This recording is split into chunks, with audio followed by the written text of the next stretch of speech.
Good morning, good morning, good morning, each and every one of you. So we are now on chapter 5 in the Walk with Ease book, talking about Walk with Ease, written by the Arthritis Foundation.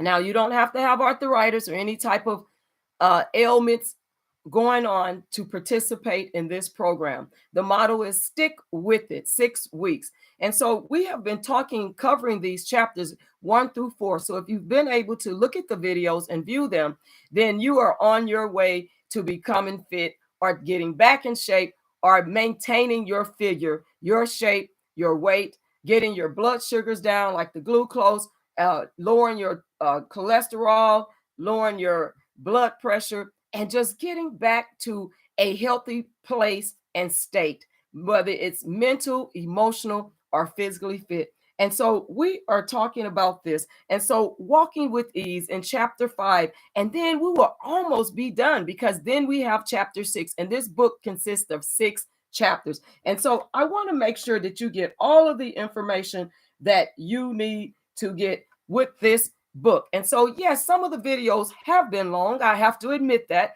but it's good information and it's detailed information. And so we are going to go ahead and get started, and you can join in. And if you miss anything, then you can go back and review the video. I welcome everyone to come and to get ahead of the game. As you know that Thanksgiving is on its way, Christmas is on its way, and New Year's, and most people eat throughout the holidays, not just the holiday itself, but people start eating ahead of time. There's potlucks at work, there's potlucks at church, there's family gatherings outside of the bigger ones. And so there is a lot going on. And so we want to get ahead of the game to maintain our shape. Or if you've been inactive and you want to get back in shape and lose weight, remember to fit in those fabulous slacks, that fabulous dress, or whatever it is that you want to fit in. You will look good doing it as you get back in shape. So let's get started. So we've read and covered, we've talked about the first 4 chapters of this book. We've learned about the basics about arthritis, exercising, the principles of the fit exercise. Now, I'm sure that you all should be able to name, tell me what the fit, FITT, stand for. I will leave it at that. You all can know what it means because I've been talking about it. So, and then exercise, anticipating and handling problems associated with a walking program, and using motivational strategies for setting a realistic and personalized walking plan. Now, we're going to turn to some practical steps for building on and maintaining your walking program, including lots of good suggestions from exercise experts for ensuring comfort, safety, and success. So in this chapter 5, we're going to talk about the 5-step basic walking pattern, the walking progression chart, more tips for walking comfortably and safely, good body mechanics, and strengthening and flexibility exercises, monitoring your exercise intensity, and measuring your fitness level. And then you can also do these activities. We're always going to do that self-check review progress that we will go over, and keep your walking diary, and then review your walking plan, because you know that you should review any type of plan that you set out to do. You ought to review it to make sure that it's working for you. Now, the five-step basic walking plan is warm up, gently stretch, walk, cool down, gently stretch again. So anytime you start your exercise, you want to warm up first, and then in the end, after you're done, cool down. So you should allow some time to do that. And remember, 3 times a week, 30 minutes at the time you're doing it, and you can break it up 10 minutes, 15 minutes, or you can do all of the 30. It depends on what your level is, what your level is. Some people are at level 1, some will be at level 2, and some will be at level 3. So let's get into it. Implementing the 5 basic walking pattern. Okay, as you start to implement your plan, here is some basic information to help you get off on the right foot. So to speak, whenever you go walking for a minimum of 10 minutes, regardless of your ability or speed, follow the steps in the 5-step basic walking pattern. Warm up by walking at a slow pace, gently stretch, walk, cool down, allow heart rate to recover or return to a more resting level. Gently stretch again. What should you do if you're accumulating 30 minutes and 10 or 15-minute walks several times a day? Be sure to warm up and cool down each time, and do the stretches at least once a day if you can't do them each time. So you're going to do them once a day. If you can't do them each time, that you will do them once a day. The first time you walk, and then when you're done. Now, step 1, warm up 3 to 5 minutes. Warming up is very important before active exercise. It prepares you to physically by warming up muscles and preparing you for exercise, elevating your temperature and increasing your blood flow. You want to increase your blood flow. And so before you get started, you want to make sure that blood flow is running warm in your veins. Warming up also prepares you mentally by helping you focus and get energized, motivated for the moderate walk to come. To warm up, all you need to do is walk at a slow pace for about 3 to 5 minutes, or you may march in place. So you can stand here and you don't have to. Now, you can time yourself. You can time yourself. Let me move this chair out the way for a moment. You can actually time yourself. You can actually time yourself and with your watch to do 3 to 5 minutes of walking in place. Or if you're going to march in place, you just stay right here and you just start marching. Now, to some people, you might think, I look funny, but you don't look funny. You're getting exercise in, and it's common for people to start marching. And when you're in an aerobics class, you're usually starting off with marching to get the blood flowing warm in your brain, in your brain. Get it, marching in your body. So you're marching. Now, some people can put their knees up and march high. And some, So that's what you want to do. You want to start marching in place, or you can walk 3 for 5 minutes and you can time yourself with your watch, okay? Now, step 2, we're going to gently stretch 4 to 5 minutes. So, let me move this chair because we need to gently stretch. So we can gently stretch. And we can gently stretch. Now you can lean on a chair and you can stretch. Then you can gently stretch on this side because you're stretching out. Stretch like this. Stretch like this.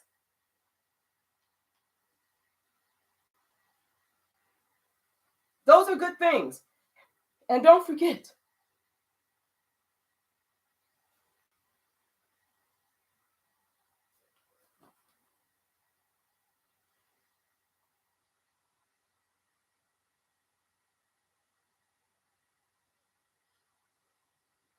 gently stretch.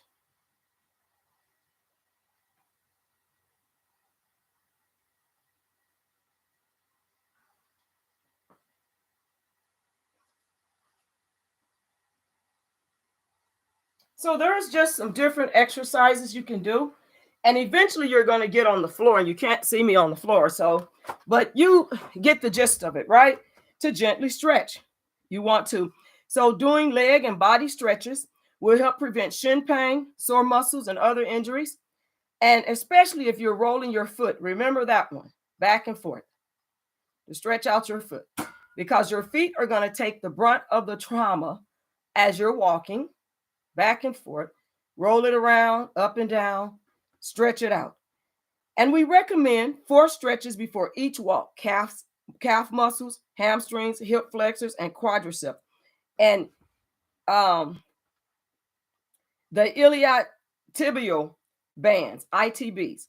Be sure to do each stretch with both your right and left sides. You want to do both sides.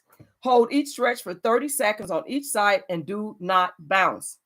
Appendix B, and there's pictures in Appendix B and directions for these stretches. Some additional ones you may wish to try, as well as strengthening exercises. So let's see. We're going to go, let's see if it's in here. It says Appendix B.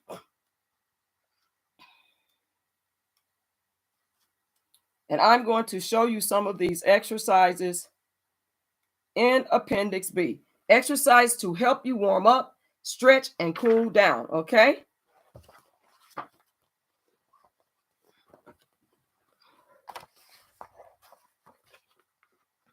See, right here, a chair. See how they doing that? More exercises here.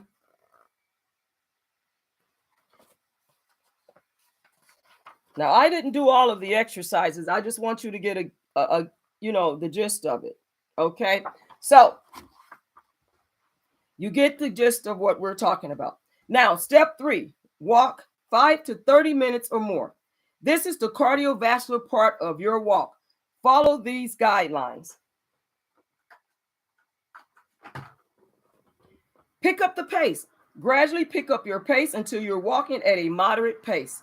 Walk as if you have somewhere to go. Now, when you walk, you're walking with a purpose, and you're going to walk as if you have somewhere to go. So you're walking with a purpose. And when I walk with a purpose as if I have somewhere to go. And I do have somewhere to go. I have to get my walk done. I have a place to get to the finish line of how far I'm going to walk. And I have a place to get back to return and come back. So you are walking to get to a place. So you're walking with the purpose because you do have somewhere to go. You have to get to the place you're going, how far you're going to walk, and how far you're going to walk coming back. And remember, always remember that if you walk where you're walking, how far you're going, remember you have to come back, okay? So increase your time. To gradually increase your time, use the suggested walking progression chart in this chapter as a guideline. If you are each week add 5 minutes to your walking time. If you're a beginner, start by walking a total of 10 minutes, a 3 to 5 minute faster segment surrounded by your warm up and cool down strolls. If you already can walk for longer than 10 minutes at a time, enter the chart at your current level of walking time and go from there. Now, monitor for intensity. Use the talk test described later in the chapter to monitor yourself.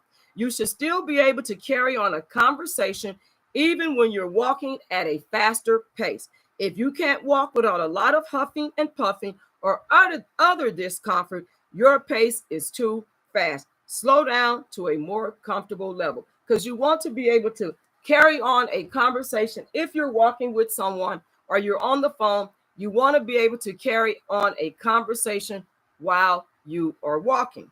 Now check your perceived exertion and our heart rate. As you become more fit, able to walk for longer times or at a faster pace or intensity, monitor yourself at least occasionally by using a perceived exertion scale or heart rate scale described later in this chapter, and we will talk about that. These scales help you measure how much your body is working as you exercise. Be sure to keep your heart rate within the moderate intensity level. Your numbers should remain in the moderate ranges from 4 to 7 on the perceived exertion scale. If you have osteoarthritis, stay within 50 to 70% range for your age level on the heart rate scale. If you have rheumatoid arthritis, try to stay within the 60 to 85% range for your age level on the heart rate scale.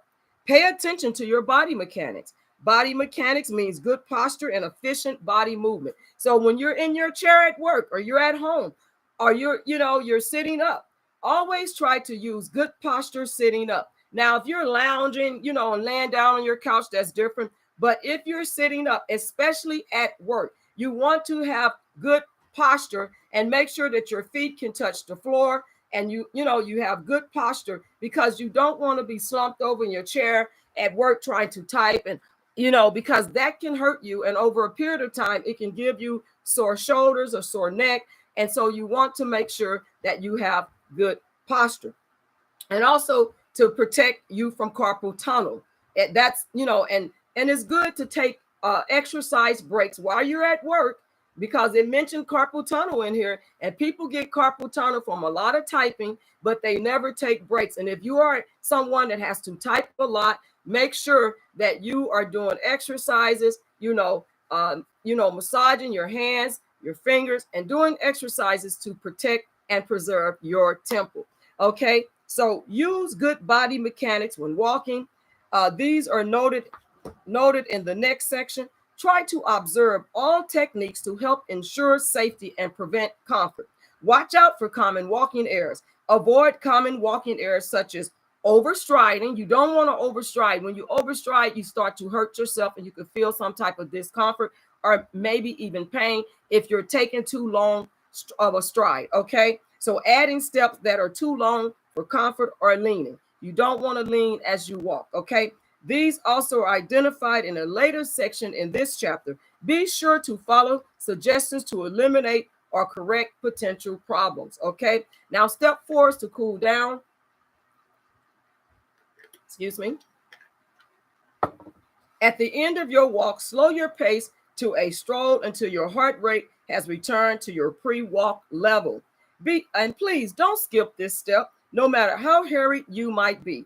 A gradual cool down allows your body to downshift from high gear to a lower gear and finally back to the low gear of everyday movement. Cooling down lets your heart rate lower gradually and prevents your blood from pooling in your legs, which can cause lightheadedness, dizziness, or even fainting. And you don't want to have a dizzy spell or fainting while you're out walking and no one's around to help you get back up. Very, very important. You want to stay safe. Okay, so to cool down, gradually slow your walking pace to a stroll during the last 3 to 5 minutes of your walk. You should be at no more than a fairly light intensity level. If you measure your intensity, this level should be 3 or less on the perceived exertion scale, or 10 to 14 beats on the 10-second heart rate scale. Now, step 5, gently stretch again, 7 to 9 minutes. This is the most neglected part of a good walking program. Stretching after exercise helps you prevent soreness, increase flexibility, and maintain range of motion, ROM, range of motion. Now, repeat the same stretches you did during your warm-up, but hold each stretch for 45 seconds to 1 minute. Because remember, now you have went out to walk, and so you need to hold your stretches a little longer than when you first started to, warm up. Do not bounce. Remember that. And remember to breathe. Breathe. And we have went to Appendix B for exercise direction and pictures. I've showed you that. And again, I'm more than happy to send them to you if you reach out to me. Now, ideally, go through the 5-step basic walking pattern each time you walk, even if you walk in 10-minute sessions several times during the day. When your time is limited, stretch before and after walking at least one time each day you walk. Before your first walk of the day might make the most sense. So, suggestion walking progression chart. When you walk for a total of 10 minutes, 10 minutes at a time, including warm up and cool down. Follow this suggested walking progression chart to build your fitness program gradually. If you already can walk for longer than 10 minutes at a time, enter the chart as your current level and progress accordingly. Always warm up and cool down by walking slowly. Remember, this progression is a suggested goal. You may not be able to walk this long right away or progress as quickly as outlined, or you may top out and be unable to add walking time beyond a certain point. That's okay. It is important to start at your current level, build up gradually, and slowly increase your time to your ability in order to increase your stamina and muscle strength. So look what they have here. They have this chart here. See this chart? Now, this chart is telling you week one, 10 minutes times 3 to 5 a week. Week 2, 15 minutes, 3 to 5 times a week. Now, the times in week are going to be the same, 3 to 5 times a week. But week 1 is 10 minutes. Week 2 is 15 minutes. Week 3 is 20 minutes. Week 4 is 25 minutes. Week 5 is 30 minutes, and week 6 is 35 to 40 minutes. But again, it's 3 to 5 times a week. So if you're able to do anything more than 3 times a week, like you start off with 3 times a week, and if you're able to go up to 4 or to 5, it's 3 to 5 times a week. But it gives you the duration when you first start off, and as you increase each week, you should be able to increase your time of walking. Now, there's more tips for walking comfortably and safely. You know, we talked about the tips of walking comfortably and safely, but they are adding more tips in chapter 5. Your walking program will be successful when you can walk comfortably and safely. And we talked about that in chapter 4. We provided tips on what to do when exercise hurt. Some muscle soreness often develops a day or two after you exercise, which is true, particularly if you're just beginning your program. So don't be discouraged if you're feeling a little soreness and muscle pain. That just means that you are working something out in your body, and you have to adjust to that. The body will adjust as you build up your stamina, as you build up your endurance. Your body will adjust. But remember to always stretch before and after. And if you're at work and you choose to do 10 minutes, while you're working, or 15 or 30, remember to take a little time, depending on how long your break or lunch is, to do a little stretch so that you will not feel fatigued and sore at work after you get through walking. You can still do a few little stretches. Make sure you stretch out your feet, back and forth. And then, as I showed you on the chair, there are things that you definitely can do after you get through walking if you choose to do your 10-minute walk at work. Now, I am excited to hear that someone was walking on their lunch and they were out there walking, and I'm excited. But don't forget, if you're going to do that, to stretch a little before you do it, and then stretch a little after it and get it in. And I am happy to hear that. So any one of you, is out here doing it, and I wish you well. I encourage you to keep going. Now, take warm baths. That might help. Taking a warm bath, stretch gently, and continue to walk. Stick with it. Now, here are more tips for handling symptoms, physical needs, or other problems. Now, before we get into that, let me share with you a Walk with Ease leader. Now, I've been sharing with you the participants, but here is a Walk with Ease leader. We always go out with our cell phones, so even if we're a couple of feet or a quarter mile from a senior center, we've got a phone with us. And that's, in case you need help, call 911, emergency, talk to someone else, or whatever. You need to have something. And remember, I told you earlier in the book about having, a little money with you, your ID, your cell phone. Maybe you could use a fanny pack, but it's important to, have that with you. Okay. So watch for serious danger signs. If you feel any of the following symptoms, stop immediately. These are danger signs. If they persist, get medical help or call 911. Severe pain, pressure, tightness, or pain in your chest, nausea, difficulty with breathing, dizziness, severe trembling, and lightheadedness. You want to call 911 or get medical help. Okay? Watch your exertion level. If you have any of the following symptoms, slow down immediately. These are signs you're overexerting yourself. Cut back on your walking intensity or time the next time you exercise. Cramps or stitches in your side, very red face, sudden paling or blanching, profuse sweating, facial expression signifying distress, extreme tiredness, fatigue, or joint pain that lasts 2 hours after exercising and greater than you've had before you started. Now, sometimes you can get Charlie horses in your legs or in your foot. That a lot of times is you can, drink water and sometime a banana. I used to get Charlie horses, and I was told that I needed to eat bananas.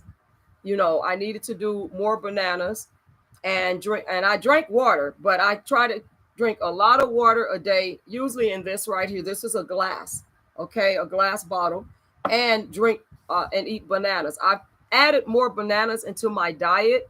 Bananas used to give me kind of a stomach ache, but I've added more bananas into my diet by making smoothies. And so that's what I've done, because I used to get Charlie. I still get them. I got a Charlie horse in my foot like maybe a week ago, and it hurts. And I know one of my brothers, he's a runner, still run. I mean, like every day he's on Instagram running, and him and his family, and he would get them really bad when we were teenagers. And so, you got to relax, because if you tense up even more when you get a Charlie horse, it's going to be worse for you. So make sure that you don't tense up. If you do get a Charlie horse, drink plenty of water. And if you can drink Gatorade for electrolytes, but bananas is a food that helped me with my Charlie horses. So I incorporate more of them, but I do it sometime in cereal. If I'm eating breakfast cereal like Raisin Brands, because I try to stick to just simple cereals, not a lot of sugar, or in smoothies, a banana, and that helps me out a lot. So keep your body's normal reactions to moderate exercise.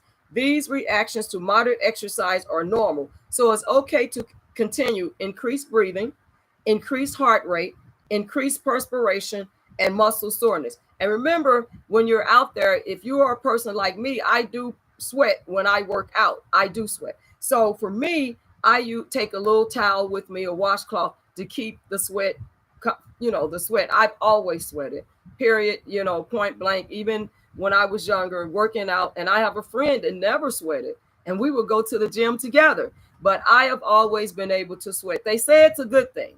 So, so empty your bladder before you begin. Remember, we talked about that too, that if you are a person, you're going to be on a trail, there's no restrooms around, always make sure to empty your bladder before you go, before exercising as well. If your bladder is empty, that's less strain on your bladder. So if you frequently have to go to the bathroom or experience the common dilemma of leaking, go back to chapter 4, the video we've done, and over that, and it goes over leaking. If you have a dilemma of leaking, because as some people age, they leak a little, and it's just uncontrollable. And that's why sometimes they say do those certain, what are they called? Is it clezo, whatever the word is, exercising. And some people say it works and some say it doesn't work, where you sit there and tighten yourself, back and forth, Now drink plenty of fluids. Kegel exercise, Klegel. I think it's Kegel. Yes. Okay. So most people should drink plenty of fluids after each workout, whether you feel thirsty or not. But it's good to drink some fluids prior to your walking, prior to you going out walking. But maybe you should start way before that, drinking the water, so that you can, be able to relieve yourself once or twice, so that when you do go out, you're not trying to get to a restroom. Okay. So water is essential to satisfy your body's need for fluid, especially when you perspire. It's very hot. If it's very hot, or you're going to be walking for a long time, you might want to take along a water bottle in a fanny pack or backpack. Be especially aware of drinking enough water when you walk in humid weather, since you're less conscious of fluid loss. Now, when I go out and I'm staying close to home, I don't take a bottle of water with me. I make sure I drink enough, and I empty my bladder before I go. Now, if I'm going to take a trip and I'm taking a train ride or a bus ride, and I'm going to be walking, and like this summer, it was humid. So I took my backpack, and I knew I was going to be walking, running errands. I was going to get off the bus, and everything I was going to do is in a walking, it's in a distance of walking. If I'm going to walk the mall, I'm going to go across the street over here down the road. Then I made sure that I had my good walking shoes on, as well, still, and something, and my water. But I had a backpack, and I had my little towel with me. And sometimes you want to take maybe a piece of candy, hard candy, like a peppermint or something, in case you want to put something in your mouth, or chew gum. Gum is good, but you want to be careful with chewing gum. They say that chewing gum is not really good for your teeth. So it's a lot of different things, that we, just have to do in moderation and be careful. Okay. Now, menstruation. It is perfectly safe to exercise when you're menstruating. In fact, many women find that exercise helps reduce cramps or other uncomfortable menstrual symptoms. And some people, growing up, I don't know how much encouraging that, if how encouraging you were, is that when you had your cycle, if you were encouraged to participate in exercise, because a lot of times as young women or young girls growing up, they're self-conscious about their self and being on their cycle. So, but sharing it with younger women, young girls that's going through puberty, is nothing wrong to encourage them to exercise. Just make sure they have whatever they need, their protection, whatever they need was comfortable for them, and they can still exercise. And it is supposed to help menstrual cramps. It is supposed to do that, help, menstrual cramps. And and you know what? It you do feel better after exercising. If you are a person that has really bad menstrual cramps, exercising definitely helps it. It definitely helps it. Now, plan for contingencies. If you're unable to walk during one of your planned times because of weather or emergencies, that's okay. But decide immediately when you will reschedule your next session. And we talked about that too. If there was inclement weather, like bad weather, then if you could do it inside and things like that. And if you're not able to do that, then decide immediately when you will reschedule. And that means rescheduling as soon as the weather lets up and becomes, better for you. Now, pace yourself. Remember that symptoms of arthritis come and go. So exercise that seems easy one day may seem too hard the next. When this happens, cut back temporarily and then return to your regular program when you can. Okay? And we want to have good body mechanics. So good body mechanics are efficient movements that produce the least stress on your body and reduce the likelihood of injuries or problems. So from your head to your toes, the following are some tips to keep your body moving well. Now, head, keep your head up. Don't jut your head forward or lead with your chin. Just keep your head up. Good posture. Think of good posture. Keep your head up. Don't walk with your head down. Don't do that because that's not good for you. So you want to keep good posture and walk with your head up because you want to see where you're going and you want to be alert. And if you're walking with your head down, you're not alert because something can happen and you don't want that to happen. And you want to be aware of your surroundings and who is around you. So don't walk with your head down. Shoulders. Periodically think about your shoulders to be sure they are relaxed and down, not hunched. You don't want to walk like this. That's uncomfortable. That's not healthy. Just keep your shoulders down and walk at a nice pace. Now, if you're hunching, lifting your rib cage up and do a few backward shoulder circles to relax your shoulders.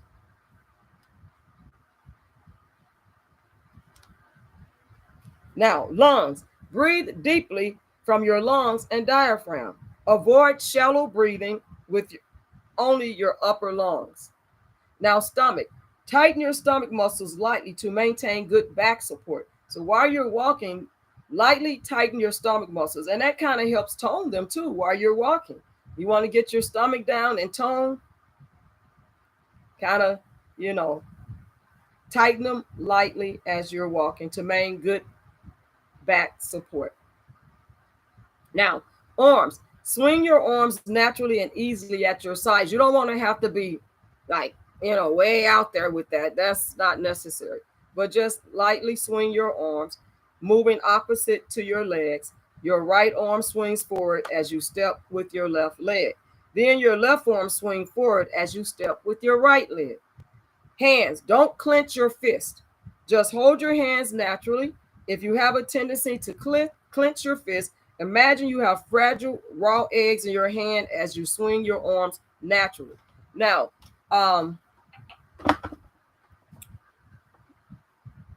some people do that, and I remember one of my practitioners. He was a PA, and he told me that when I'm running, make sure, and I don't do that, but to make sure that you don't do that. But when you're walking, you're just at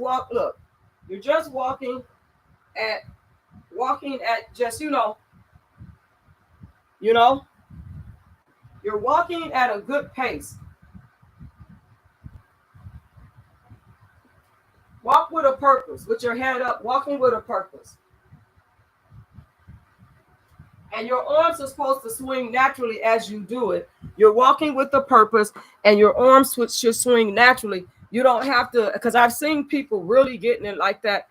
And I don't really believe that does so much. So just walk naturally, but walk with a purpose, walk with your head up, and and you can get it in. Now, legs. Be careful not to take strides that are too long, which wastes energy and increases impact. Especially avoid the natural tendency to take longer strides as you become more fit. When it's a beautiful day and you just feel great. And it's good to feel great. It really is. But you want to still be careful and keep your good posture and body mechanics as you're out there on your walking journey. Stick with it 6 weeks. Now, take regular natural steps that are comfortable with your tempo.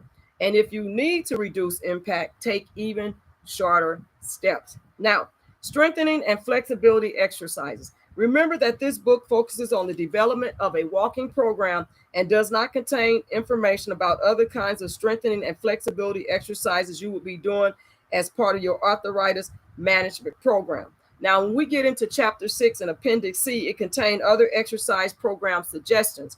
If you have ongoing severe pain in your knees or hips, ankles, you should talk to your licensed healthcare practitioner to get specific exercise recommendations. Okay? Now, monitoring your exercise intensity. Monitoring intensity when you exercise is good for 2 reasons. It lets you know if you're working hard enough or too hard. That's the intensity. So and so that you're you're exercising at a safe and effective level. And number 2, it helps provide you with a measuring stick to gauge your progress over time, because you want to measure your progress over time. Okay, so there are several good and easy ways to measure your exercise intensity level. So here are some 3 techniques that we're going to talk about, that I will discuss with you, with an explanation of how to use each of them. When appropriate, we also tell you about any special considerations that might make the test less effective for you. Okay.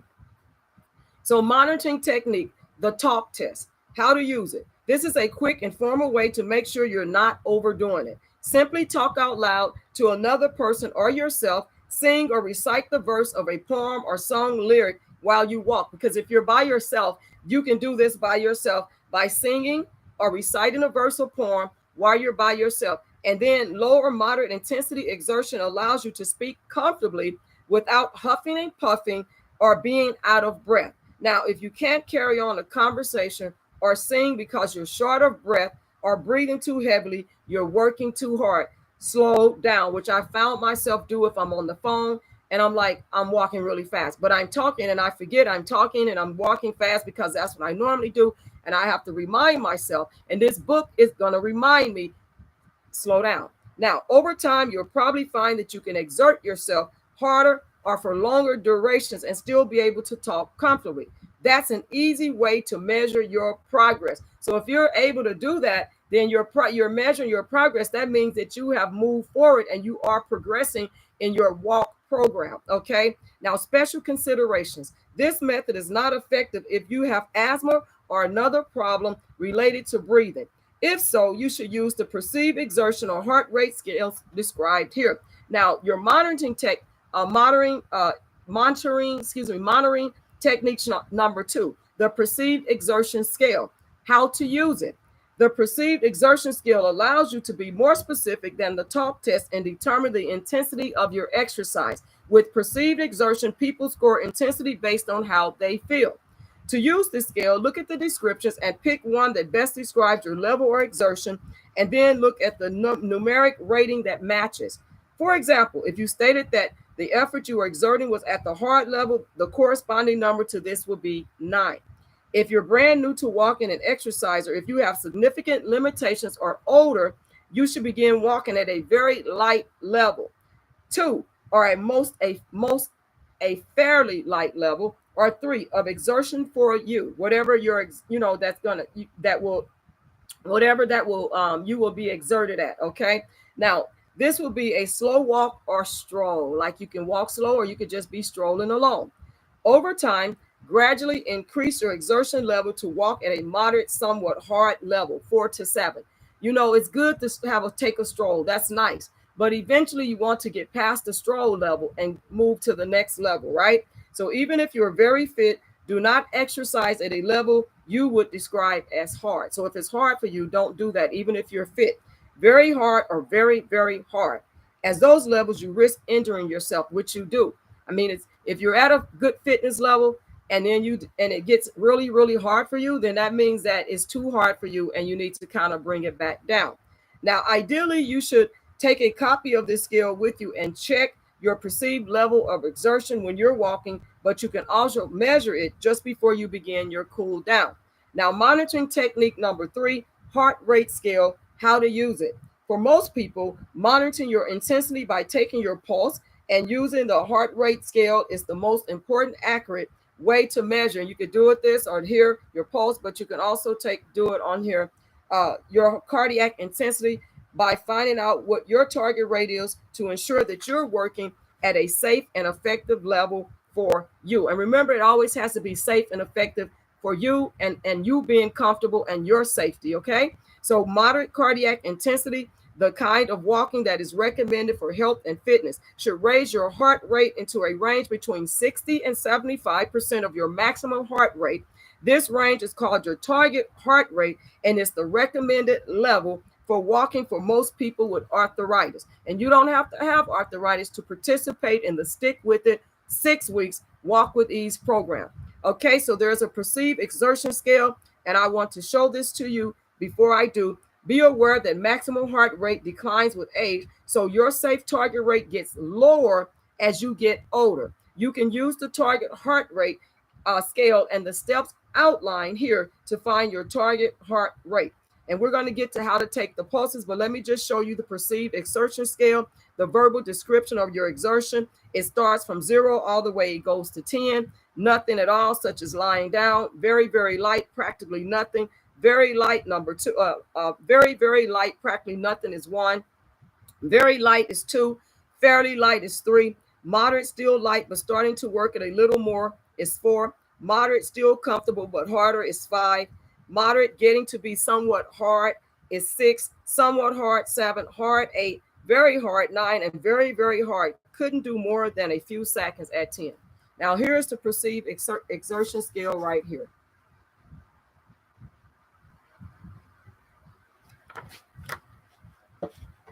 Now, how to take your pulses. You should measure your heart rate a few minutes into your exercise program to determine how much you're exerting yourself.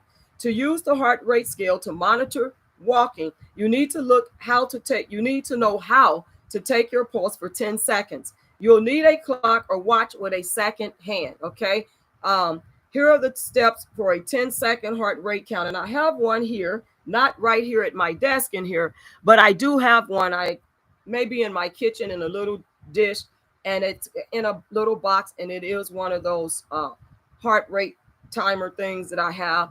It's a timer, and it's pretty decent. And then if you have a watch, a lot of people have a timer on their watch as well. Okay, so take your pulse by placing the pads of your index and middle fingers on your wrist below your base of your thumb.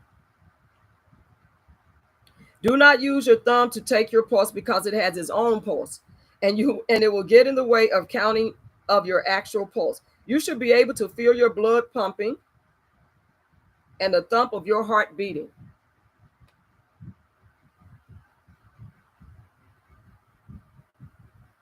And that's what you want to do, is put it up or get your clock or watch ready. And for 10 seconds, count how many beats you feel. Begin your count with 0 for the first beat you feel. Multiply your number of heartbeats by 6 to find out how many times your heart is beating in 1 minute. Example, if you counted 13 heartbeats, multiply 13 by 6, which equals 78. Your heart rate would be 78. Now, your number should fall within the 60% to 75% range of numbers for your age level on the target heart rate scale. If your number is too high, you're exercising too intensely. Slow down. If your number is too low and you feel okay, you can work harder. Now, I'm going to show you in a moment the target heart rate scale on the screen. Now, some people have trouble increasing their heart rate, even to the 60% level, particularly at first. Don't worry about that. As you become experienced and stronger, your heart rate will rise because you're exercising more vigorously. Okay, so the target heart rate scale, there's a 1 minute count, then there's the 10-second count, and it goes from ages. Like age 20 to 24, maximum heart rate is 200, 60% of maximum 120, 75% of maximum 150, 60% of maximum 20, and 75% of maximum is 25. And then 25 to 29 in your age bracket, 195, 117, 146, 19, and 24. Your age is 30 to 34, 190, 114, 142, 19, and 24. 35 to 39, 185, 111, 139, 18, and 23. 40 to 44, 180, 108, 135, 18, and 22. Age bracket 45 to 49, 175, 105, 131, 17, and 22. Age bracket 50 to 54, 170, 102, 127, 17, and 21.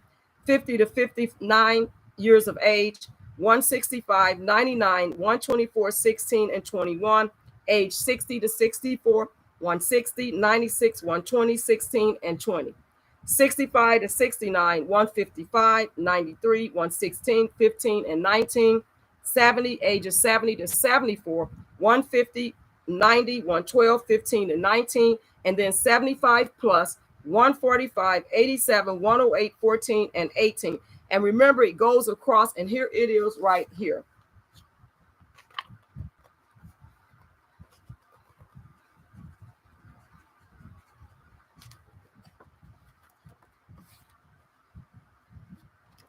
Now, special considerations. If you're pregnant or taking medicine that affect your heart rate, the target heart rate scale will not be accurate. Instead, monitor your exercise intensity by using the talk test, or the rate of perceived exertion scale.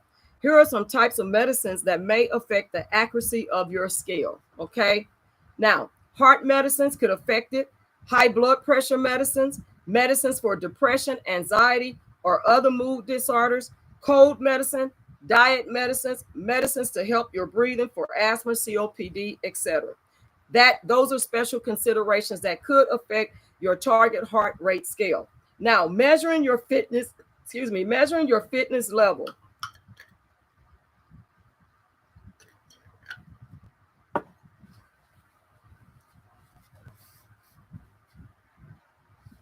The main reason for measuring your fitness level is that it gives you a good gauge of your progress, especially if you do this at the beginning and ending points of your walking contract as outlined in Chapter 3. And remember about the Chapter 3 walking contract.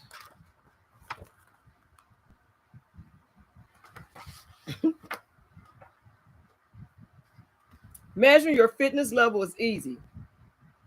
There are 3 good methods, and we are going to talk about the 3 good methods. And guess what? We are going to be done. I told you that Chapter 5 and Chapter 6 are short chapters. Chapter 5 is it's a short chapter, and I told you that. So measure how far you can walk during a set period of time. Walk a specific distance and see how long it takes. Measure your heart rate after you've been walking for a certain amount of time. You know, this light is so hot, but I have to use it because if I use another light, it doesn't give me, you can't pretty much see me. It's like I'm in the dark. And some of my videos have been like that, not very clear. But this light is one of my work lights when I do my jewelry. And this light is so hot. That's why you see me always sweating. And I have to turn, my fan on because this light, but it's right now, that's the light that I have to try to give a good, a good picture on my computer.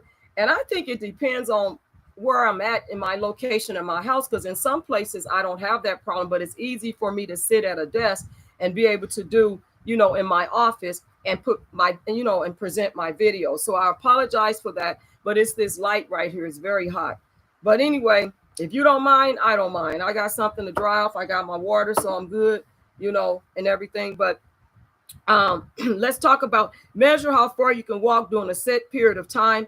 Walk a specific distance and see how long it takes, and measure your heart rate after you've been walking for a certain amount of time. Now, here's the equipment you will need. You'll need a watch with a second hand or a stopwatch to take your pulse count and to measure time if you're walking a specific distance. A pedometer or cardometer or another way to measure distance if you're walking for a designated amount of time.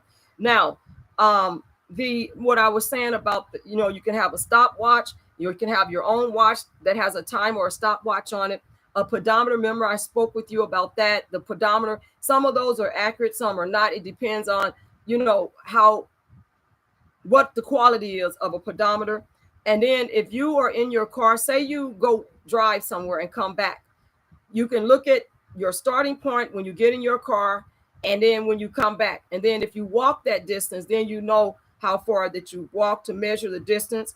A pencil and paper to record record time or pulse rate, and comfortable walking shoes and clothing. Now, measuring may sound complicated, but it really isn't. Follow these steps. Choose which method you're going to use. Pick either a length of time that you can walk without stopping, for example, 10 minutes, or set a distance that you can complete, no matter how long it would take.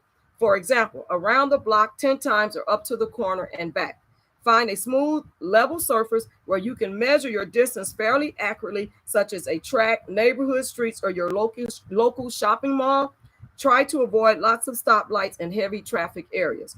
If you can't avoid these, that's okay. Just continue to march lightly in place while you wait for any delays. Now, if you live in an area where there's a lot of traffic lights, when you get to the traffic light and you have to stop because you don't want to walk against traffic. I mean, you don't want to walk against the don't walk sign. You want to be safe. So don't cross the street when it's telling you not to cross the street. And most traffic lights now have a thing where you push the button and it'll say, wait, that type of thing. If you have those in some parts of your city like we do, so you stand and you march in place as you're waiting for it to cross the street. That's a good idea to do that. That way you can have an accurate measurement, because once you get to the light, if you stop and you're not walking, you're not marching in place, you will not have an accurate measurement, okay? So you want to warm up and stretch using the same warm up that you do before each walking session. See Appendix B, which we talked about that. But I want to go back just one more and say something about if you're in an area where there's a lot of heavy traffic, be safe out there, be careful out there, and, and be alert, and just pay attention to your environment, because I know this busy road out here by my home, people speed down that road, as I've shared with you before, and there have been numerous accidents out here. And so myself and our community with the neighborhood watch, we brought it to our city council attention and the traffic department here in our local community, and we even picketed out here with signs, slow down, because people have ran up on the curb, people have we've seen accidents over the weekend. You could hear people speeding out here, and some person was drunk and they came into our community and hit our mailbox on our street. And so therefore we had to go last year to the post office to pick up our mail until they replaced our mailbox. So always be careful if you have to walk on a busy street. Stay alert. Stay alert is what I'm saying. Just stay alert, okay? And I will share with you one other thing is that one time my dog and I was out running. It was a couple of years ago, and we were out. It was in the evening, and I used to run at dark when I would get home, and I would take my dog. But I told you about the story about the tennis shoes in my house that had the reflects on them, and it scared me because I didn't know what it was. Well, I would run in those so they could see me with my light. My tennis shoes actually glow. And so my dog, I didn't know this, but my dog, he spotted a cat, and I didn't know. And we're out and I'm running. My dog is here. He spots a cat, and all of a sudden, as fast as I could turn, The cat ran in the street. He ran in the street, and I hear the cars blowing. And this is what caught me. The cars saw it. They were coming because it's a busy road out here. And they ran in the street, the cat and the dog. I tell you, the cat, I don't know who the cat is, who it belongs to. My dog chased the cat, ran in the street, and the car started blowing. I'm like, Maxie! And they ran back in the street. Ran back up on the curb, and the cat ran up the tree. Oh my God. I remember that as if it just happened. That was the most crazy thing because it happened so quick. So just be careful and be alert, man. And with that situation, because that was crazy to me.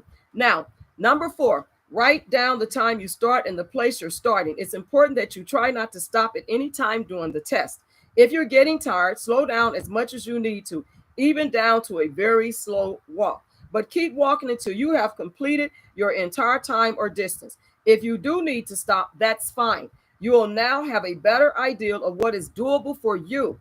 Do your test on another day and choose a better distance or time for you. Okay? Now, number 5, if you've set a predetermined walking time, note where you are, for example, in front of the yellow house or at the corner of First and Elm. Keep moving slowly for a few minutes and then stretch to cool down. Then measure the distance you traveled during that time, either by using a pedometer, your car odometer, or counting the number of times you circled the track or mall. Note the distance on your contract or in your diary. And we showed, in chapter 3, I showed you sample diary.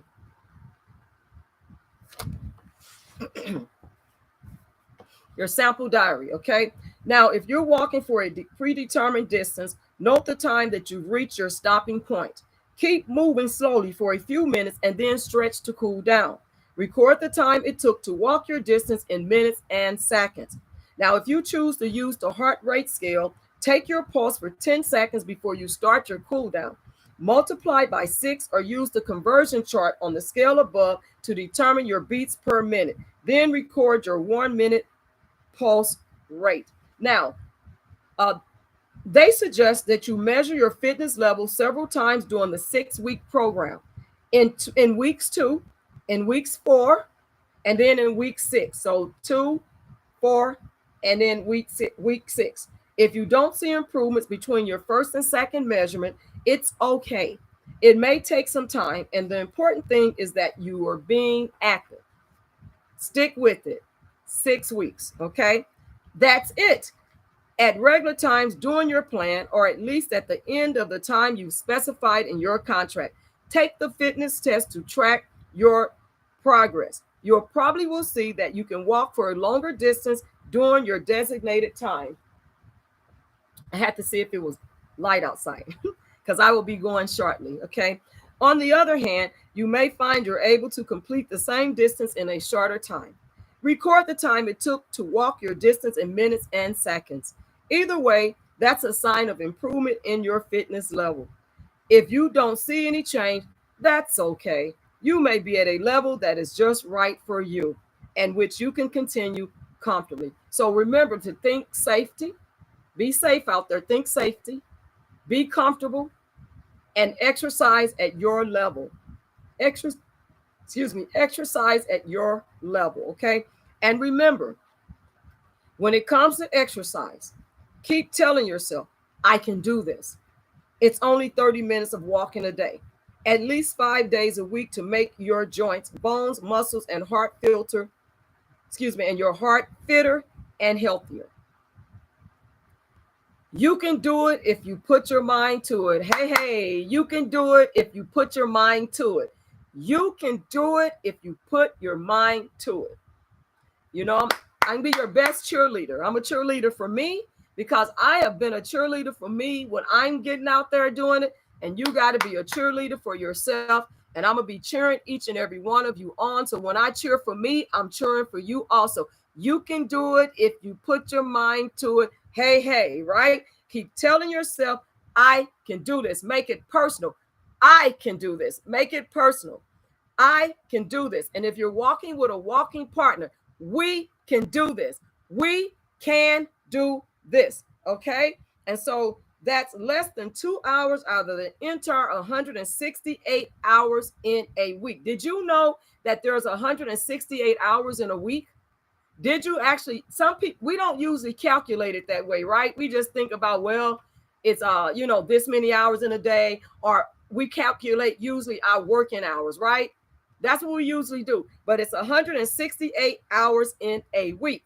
For the remaining hours in the week, you'll feel better, experience less pain, have more energy, be stronger, and have a brighter emotional outlook as a result of the time you've spent walking.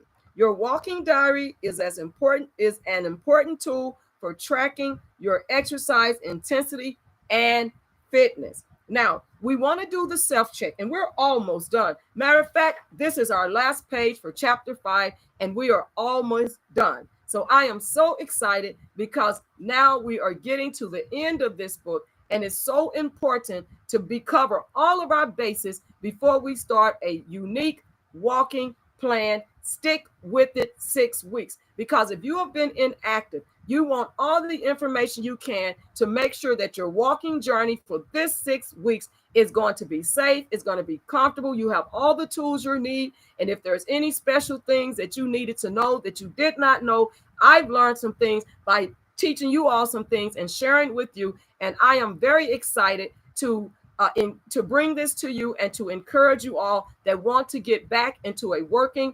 walking program, that is regular and consistent. And it is such a wonderful idea. So let's test your knowledge on the self-check. Yes or no? Remember, these are yes or no. I understand the importance of all 5 steps of the walking pattern. Yes or no? I understand good walking principles and body mechanics. Yes or no? I know how to measure my walking intensity. Yes or no? I know how to measure my fitness level. Yes or no? I understand the importance of recognizing exercise limitations and safety considerations. Yes or no? If you're able to answer those questions, and if you're not, remember, as we always do in the next steps, you go back and you review that part of the chapter. And if you're unsure, you go back and, you're not sure, go back and read. If your confidence is low, go back to that. And you can also share concerns or questions with your friends who have arthritis or walk, or with your healthcare licensed practitioner. And if you're in a program or group, you can also share it with the questions or concerns with your group leader or with fellow participants. So remember that if you can answer yes to all of these. So look at this. Rate your confidence level. Remember, it's on a scale from 0 to 10. And so I feel confident that I can follow the 5-step basic walking pattern on my own. Not confident at all, 0 to totally confident, 10. I feel confident that I can maintain good body mechanics when I walk. 0, not confident at all, totally confident, 10. I feel confident that I can monitor my walking intensity. Not confident at all, 0, totally confident, 10. I feel confident that I can measure my fitness level. Not confident at all, 0, totally confident, 10. So remember, could you answer yes to the statements? Is your confidence level 7 or more? If so, congratulations. You are ready to move on. And remember, if you have any questions or concerns, you ought to go back and review that section in the chapter. If you answer no to any of them, you may wish to go back and review that section, as I was saying. And if your confidence is low, review the sections you are not sure about, or you have reservations or additional questions. Okay. And so remember to be safe, and anything that concerns you, or a level of pain that's not going away, that's not getting better, or your mood or is not getting better, you're feeling down and walking, this program is not helping, always contact your licensed healthcare practitioner. That is very important. So now tomorrow morning, I will be coming on, and we are going to talk about chapter 6, which is a very short chapter. It really is. Chapter 6 is going to be on resources to keep you walking and active. So after the Stick With It 6 weeks program, we want to keep you walking and active. We don't want you to give up. And during the holiday season, I know people get busy. people start going to functions, people have things to do, preparations to take care of. So in that case, you may want to still, if you have to cut it down to once a week, but with your walking program after the 6 weeks, but still keep walking. Don't not stop walking after the 6 weeks, because this week we've covered this, and so it gives you ample of time to get your 6 weeks in before the holidays start. And then during the holidays, don't stop. At least, if you have to stop, if you can't do it at least 3 times a week, at least once a week. Or guess what? While you're working, do it during your lunch period or break period. That way you're still being able to do it, because I don't want to discourage anyone to not do it. And I do know that people get busy during the holidays. They really do. So I want to take that in consideration with you all. But I still want you to stick with your program. And after the 6 weeks, don't give up. Stay with it, because people tend to make New Year's resolutions and they don't stick with it. But at least you will be already already ahead of the game with, getting in shape. And also your spouses, encourage them. If you have a partner or spouse or even friends, encourage them to go with you. Even if they can't go every day or regular, encourage them to go with you. And you may have a neighbor that you're friends with, that you're comfortable enough to invite, that are able to walk. So invite them, whoever. Invite your children to go. Invite your loved ones. But anyway, be safe out there, and don't do anything that's not comfortable for you. Stick with it. 6 weeks. And I thank you all for tuning in. I will be back soon. I am working on some videos, especially the one for this month for breast cancer awareness and also for domestic violence. I will be putting those up, but there are some things that I need to do, because I also volunteer for the Witness Project, which I have to make sure that they want to use my video. And so I'm working on that as well. But there's other videos, and then again, the inspirational videos come too as well. And you can, if you haven't watched all of my inspirational videos, then pick one that, even if I've done it a month ago and you didn't get to it, still go back and look at, the inspirational video that's on my channel. And also, but stay in touch, because I will be in touch with you. Stay in touch with me. I appreciate each and every one of you. Thank you all for my new subscribers. And we just want to do better and be better, right?